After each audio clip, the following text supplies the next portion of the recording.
Hello, everyone. I'm back for this session on analyzing the human rights treaties and their relevance for the regulation of EVPs. My name is Marina Foltea, and I work with trade pacts and advisory based in Geneva.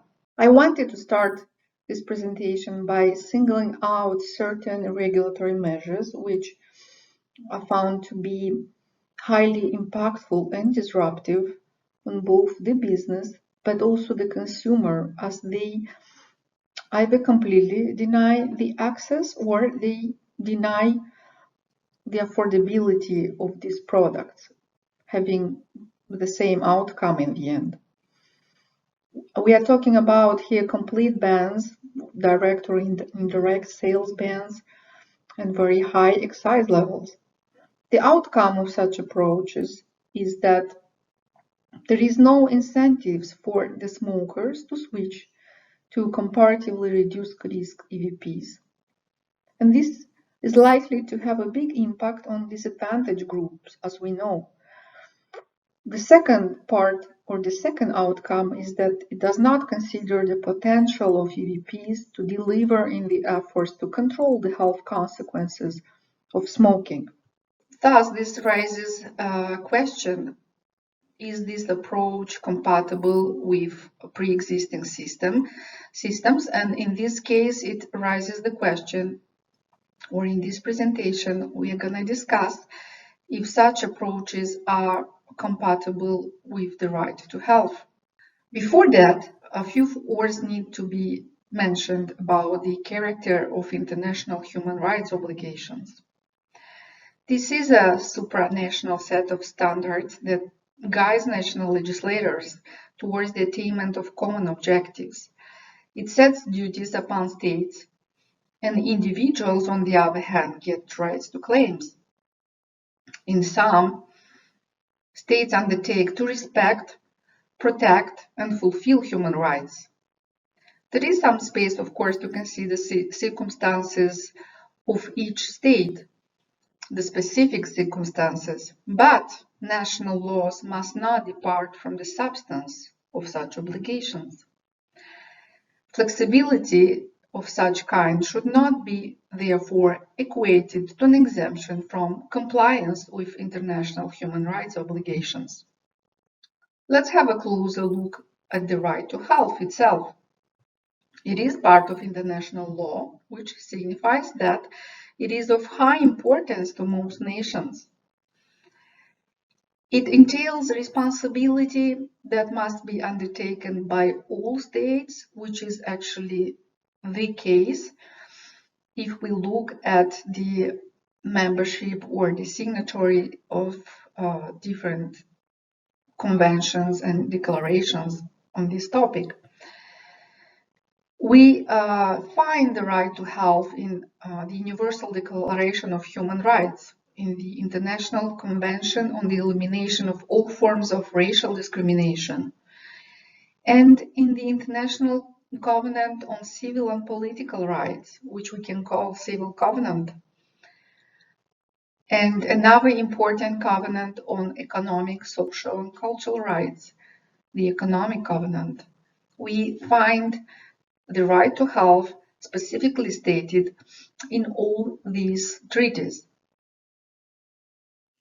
As to the nature and scope of the right to health, governments have to take decisive actions within their means to prevent health risks among their populations.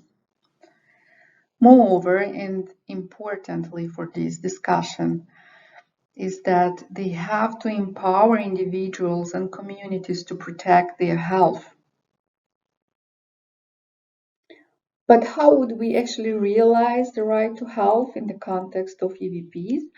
And here there are three tenets of the right to health which are applicable to EVPs. The first one is providing access to information on EVPs, inclusion in harm reduction strategies, and providing environmental health protection. Each of these elements will be analyzed in more detail below. The access to information is the first pillar, and it entails the right to seek, receive, and impart information and ideas concerning health issues.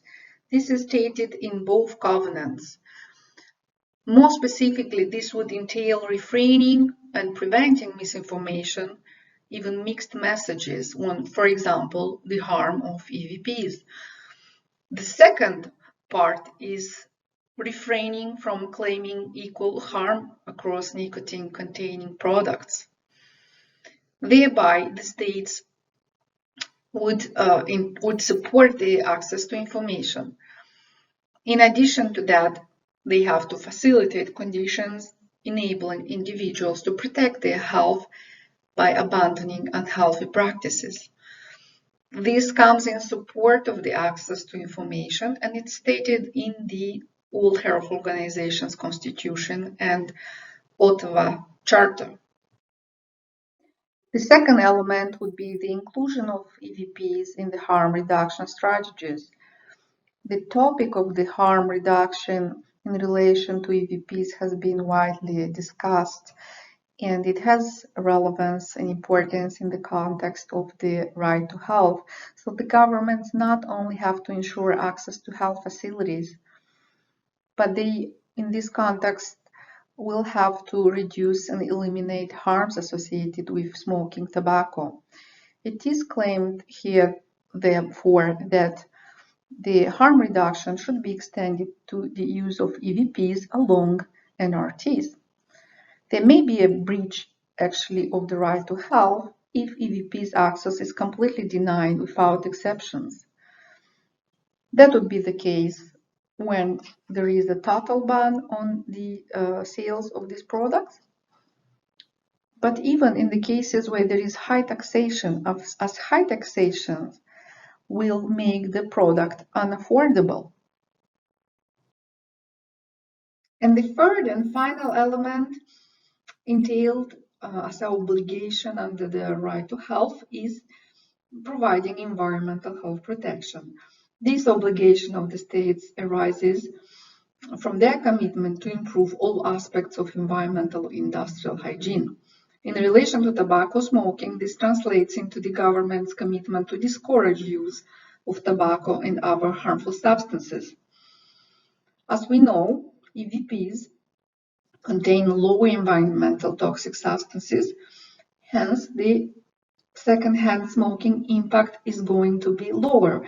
But this cannot happen in the cases where these EVPs are totally banned or where a very high taxation system is applied to them. I have also prepared a few examples of accommodating the right to health in the policy making. And these examples do not link to or pertain to the EVPs. The first example is the taxation of women's health products. So the right to health has been successfully used in campaigns regarding tax exemption for female hygiene and sanitary products. This has happened in Canada, UK, and the state of New York. You can check it out. The second example is the marijuana legalization. There has been a case in Brazil in 2015 regarding the prohibition for medical use of marijuana, and that has been found to be incompatible with the right to health. As a result, marijuana has been reclassified and removed from the banned list.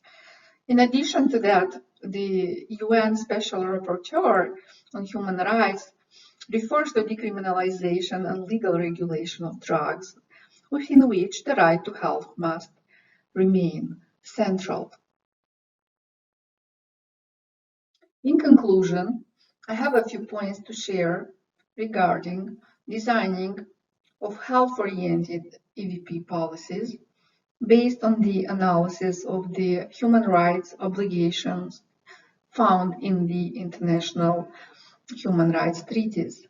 The right to health would be recognized with respect to EVPs only if these products are made available as an alternative to combustible products. The trade restrictive measures or high taxation measures obstruct consumers' access to these products and also the affordability. Therefore, alternative regulation needs to be explored, which would not prevent the access or affordability of the products in order for the right to health to be fully realized. Moreover, policies have to empower consumers to choose the means of nicotine consumption. That also is contained in the autonomy of choice, which is an additional human right, which now comes to support the right to health. Finally, different legislation regarding EVPs is going to be spread across many sectors. So the legislation may be cross-sectorial in different countries. However, all this legislation needs to be held against the pre-existing already obligations of the state taken domestically as translated from international regimes.